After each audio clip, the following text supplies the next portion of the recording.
PHBలో దారుణం జరిగింది. దొంగను ఓ పండ్ల వ్యాపారి కర్రతో కొట్టి చంపిన ఘటన ఆలస్యంగా వెలుగు చూసింది.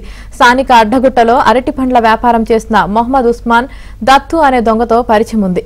అయితే దత్తు పలుమారు అరటి పండ్ల బండి వద్దకు వచ్చి డబ్బులు ఎత్తికెళ్లాడు.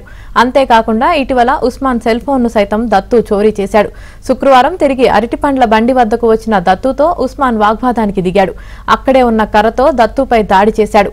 ఈ ఘటనలో తలకు తీవ్ర గాయాలు కావడంతో దత్తు మృతి చెందాడు. మృతదేహాన్ని పోలీసులు పోస్టుమార్టం నిమిత్తం గాంధీ ఆసుపత్రికి తరలించి హత్య కేసు నమోదు చేసుకుని దర్యాప్తు చేస్తున్నారు.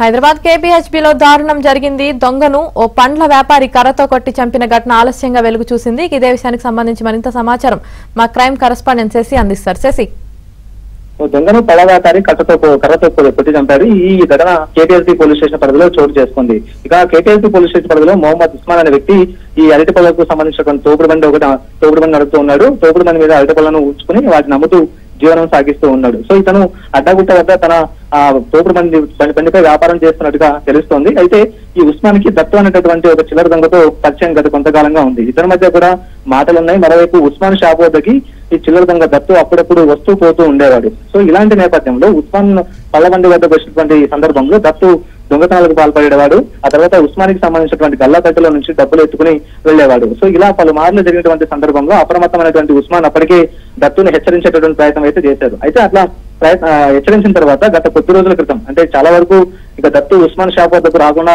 ఆగిపోయాడు. అయితే కొద్ది రోజుల క్రితం మళ్ళీ పళ్ళబండి వద్దకు వచ్చినటువంటి నేపథ్యంలో ఇక దత్తు ఉస్మాన్ తో మాట్లాడుతూ అదే సందర్భంలో ఉస్మాన్ కి తెలియకుండా అతని సెల్ ఫోన్ ను చోరీ చేసి తీసుకెళ్లాడు. ఇదే విషయాన్ని ఉస్మాన్ గమనించిన తర్వాత శుక్రవారం రాత్రి తిరిగి ఉస్మాన్ షాపు వద్దకి ఇటు దత్తు వచ్చినట్టుగా తెలుస్తోంది. దీంతో ఉస్మాన్ కు ఆ తర్వాత దత్తుకు మధ్య ఈ మొబైల్ ఫోన్ విషయంలో గొడవ చోటు చేసుకుంది. మొబైల్ ఫోన్ మాత్రమే కాకుండా గతంలో జరిగినటువంటి చిల్లర దొంగతనాల విషయాల్లో కూడాను గొడవ చోటు చేసుకున్నట్టుగా తెలుస్తుంది. ఇద్దరి మధ్య మాటలు పెరిగి ఆ మాటలు కాస్త వాగ్వాదానికి చోటు అప్పటికే తనతో తన వద్ద ఉన్నటువంటి కర్రతో ఇటు దత్తు మీద ఉస్మాన్ దాడి చేశాడు. దీంతో దత్తు తలకు తీవ్రమైనటువంటి గాయాలయ్యి అక్కడికక్కడ ఆయన కుప్పకూలిపోయాడు. దీంతో గమనించినటువంటి స్థానికులు అప్పటికే ఆసుపత్రికి తరలించేటువంటి ప్రయత్నం చేసినప్పటికీ అప్పటికే ఆయన మరణించినట్టుగా తెలుస్తుంది. విషయం తెలుసుకున్న తర్వాత KPHB పోలీసులు ఘటనాస్థలికి చేరుకున్నారు. మృతదేహాన్ని పోస్ట్ మార్టం నిమిత్తం గాంధీ ఆసుపత్రికి తరలించారు. ఇక దత్తుని చంపినటువంటి ఉస్మాన్ మీద హత్య కేసు నమోదు చేసి ప్రస్తుతం దర్యాప్తు అయితే కొనసాగిస్తున్నారు.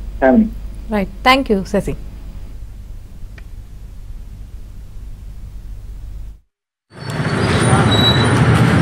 Lanjut,